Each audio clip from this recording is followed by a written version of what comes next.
एक बार एक जवान लड़का गौतम बुद्ध के पास जाकर उनसे कहता है, मेरे मन में इतने अश्लील विचार क्यों आते हैं? मेरे मन में बहुत बार काम वासना के विचार चलते रहते हैं, जिनके बारे में मैं सोच सोच कर अपना बहुत सारा वक्त और ऊर्जा नष्ट कर देता हूँ, जिस कारण मेरा मन कभी शांत नहीं रह पाता और मैं हमेशा विपरीत लिंग के प्रति आकर्षित हो जाता हूँ। भगवान गौतम बुद्ध ने उस लड़के की बातें सुनकर मुस्कुराते हुए उससे कहा, क्या तुम जानते हो काम वासना क्या है? लड़के ने कहा है, बुद्ध, काम वासना क्या है? इसका मतलब तो मैं नहीं जानता, लेकिन ये जो भी है बहुत बुरा है। भगवान बुद्ध ने उस लड़के को समझाते हुए कहा, प्राकृतिक रूप से जो भी हमारे अंदर है वो बुरा नहीं है, उसका हमारे जीवन में कुछ ना कुछ महत्व जरूर होता है। वासना हमारी एक भावना है जो हमें किसी न किसी चीज की कमी का एहसास कराती है, फिर हम उस कमी को पूरा करने के लिए उस चीज की ओर आकर्षित होने लगते हैं। इसे ऐसे समझो जैसे किसी के पास धन की कमी है तो उसके अंदर धन के प्रति आकर्षण यानी धन की वासना उत्पन्न हो जाएगी। इसका मतलब वासना कुछ और नहीं बल्कि एक प्रकार की कमी, एक प्रकार की जरूरत है, और जब ये जरूरत शारीरिक हो तो हम इसे काम वासना मान लेते हैं। तब लड़के ने महात्मा बुद्ध से कहा है, बुद्ध, ये तो मैं समझ गया कि काम वासना क्या है, लेकिन ये हमारे मन में उत्पन्न क्यों होती है, ये कहाँ से आती है? महात्मा बुद्ध ने उस लड़के को समझाते हुए कहा, काम वासना कहीं बाहर से नहीं आती, बल्कि ये प्राकृतिक रूप से हमारे अंदर ही मौजूद रहती है, और इसका एक इंसान के अंदर मौजूद होना जरूरी भी है, क्योंकि ये मानव जीवन के विस्तार का आधार भी है। लड़के ने कहा है, बुद्ध, जब काम वासना प्राकृतिक रूप से हमारे अंदर मौजूद है तो फिर लोग काम वासना को गलत क्यों कहते हैं? महात्मा बुद्ध ने कहा, ये एक बड़ी समस्या है। आजकल के लोगों ने काम वासना को गलत समझना शुरू कर दिया है, इसे दबाना शुरू कर दिया है। काम वासना का होना गलत नहीं है, इसके अपितु काम वासना का बेलगाम होना गलत है। हर समय केवल उसी के बारे में सोचा, उसी के लिए जीना, केवल उसी को अपने जीवन का लक्ष्य बना लेना गलत है। और फिर महात्मा बुद्ध ने उस लड़के से पूछा, तुम्हें क्या लगता है, क्या काम वासना जानवरों में भी होती है? लड़के ने कहा, जी महात्मा, जानवरों में भी काम वासना होती है, क्योंकि उन्हें भी तो अपनी पीढ़ियों को आगे बढ़ना होता है। बुद्ध ने कहा, तो फिर हम जानवरों की काम वासना को गलत क्यों नहीं कहते? लड़के ने कहा,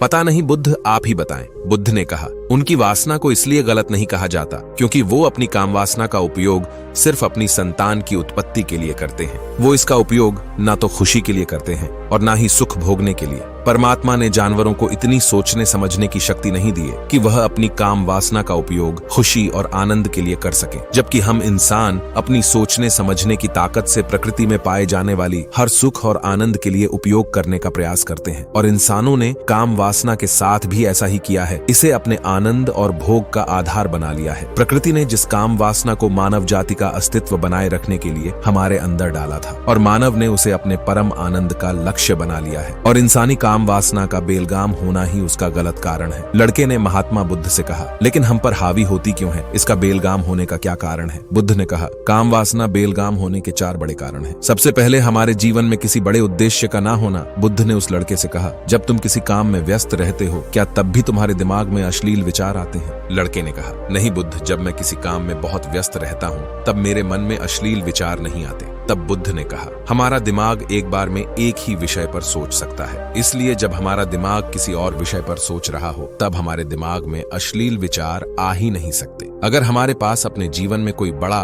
और स्पष्ट लक्ष्य है और हम अपने लक्ष्य के प्रति पूरी तरह से समर्पित हैं, तो हमारे पास इतना समय होगा ही नहीं कि हम अश्लील विचारों की ओर ध्यान दे सकें। अगर ये विचार कुछ देर के लिए आते भी हैं तो हमारा दृढ़ लक्ष्य के विचार इन विचारों को आसानी से विस्थापित कर देंगे। लेकिन असल समस्या ये है कि अधिकांश लोगों के पास एक मजबूत और स्पष्ट लक्ष्य की कमी है। बुद्ध ने उस लड़के से बताते हुए कहा, काम वासना के बेलगाम होने का दूसरा बड़ा कारण है हमारे समाज के द्वारा इसे गलत बताकर इसे दबाने की कोशिश करना। अधिकांश लोगों ने कामुकता को हमेशा ही गलत शक की नजर से देखा है, और इसकी सबसे बड़ी वजह यह है कि हमने अपने यौन अंगों को शरीर के बाकी अंगों की तरह स्वीकार नहीं किया, जबकि हमारे यौन अंग भी बाकी के अंगों की तरह ही, जैसे हमारी आंख, नाक, कान हमारे हाथ शरीर के अंग है, वैसे ही यौन अंग भी सिर्फ शरीर के अंग ही है जो अपना काम करते हैं जिसके लिए प्रकृति ने उन्हें बनाया है। लेकिन इंसान ने इन प्रजनन अंगों को ज्यादा ही रहस्यमय बना दिया है, और जब कोई चीज रहस्यमय बन जाती है तो लोगों की उसके प्रति एक अलग ही रुचि जागृत हो जाती है, जिसकी वजह से लोग जाने अनजाने में काम वासना के प्रति आकर्षण महसूस करते हैं। महात्मा बुद्ध ने लड़के को समझाते हुए कहा, जब किसी विचार को दबाने का या उसका दमन करने का विचार किया जाता है तो वह विचार और मजबूती से उभर कर आता है, और ऐसा ही काम वासना के विचारों के साथ भी हो रहा है। बुद्ध ने कहा, अगर मैं तुमसे तुमसे कहूं कि आम फल के बारे में मत सोचना तो तुम्हारे दिमाग में पहला चित्र किस चीज का आया? लड़के ने कहा, बुद्ध, मेरे दिमाग में पहला चित्र आम का ही आया। बुद्ध ने कहा, इसी प्रकार जब हम काम वासना के विचारों को जबरदस्ती रोकने का प्रयास करते हैं तो वो और मजबूती के साथ हमारे दिमाग में उत्पन्न होते हैं। इसीलिए कभी भी अपने मन के विचारों को दबाने की कोशिश ना करें। लड़के ने कहा है, महात्मा बुद्ध, हाँ ये तो मैंने भी महसूस किया है। बुद्ध ने कहा, इंसानों में कामुकता के हावी होने का तीसरा बड़ा कारण है हमारा अपने विचारों के प्रति जागरूक न होना। हमारे मन में कैसे विचार चल रहे हैं हम इस पर कभी ध्यान ही नहीं देते।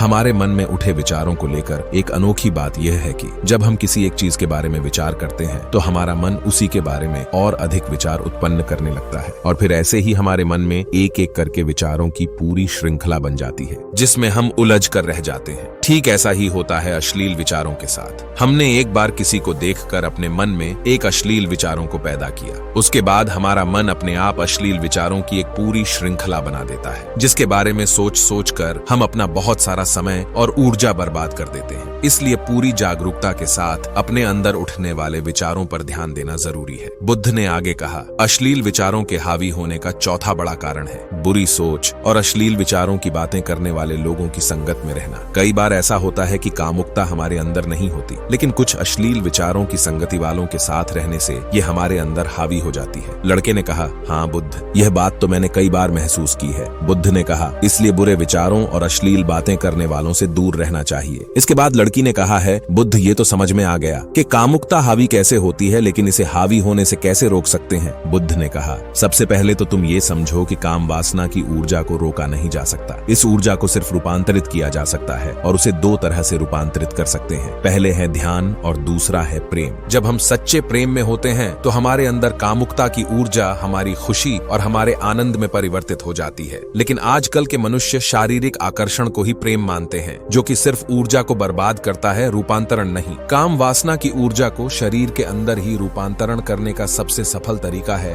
ध्यान, मेडिटेशन। ध्यान के माध्यम से आप अपने शरीर के अंदर उस आनंद के केंद्र से जुड़ जाते हैं जिसके सामने दुनिया का हर सुख भोग विलास फीका लगने लगता है। ऐसा नहीं है कि ध्यान में उतरने के बाद आप वो सब सोच या कर नहीं सकते, बल्कि आप उससे कहीं ऊपर उठ चुके होते हैं और फिर आपको ये सब हरकतें छोटी और बचकानी लगने लगते हैं। लड़के ने कहा, लेकिन महात्मा बुद्ध, ध्यान की शुरुआत कहाँ से करें? बुद्ध ने कहा, तुम सबसे पहले खुद के साथ अकेले में समय बिताना शुरू कर दो, क्योंकि जो इंसान सबसे ज्यादा वक्त जिसके साथ बीतता है वो उसको सबसे ज्यादा जानने लगता है। और जब तुम खुद को जाने लगोगे तो तुम्हें ये सारे भौतिक सुख छोटे लगने लगेंगे और फिर एक दिन ऐसा भी आएगा कि तुम्हारे चाहे बिना तुम्हारे मन में किसी भी प्रकार के विचार उठने बंद हो जाएंगे। ऐसी और मोटिवेशनल स्टोरी के लिए चैनल को सब्सक्राइब करना ना भूलें।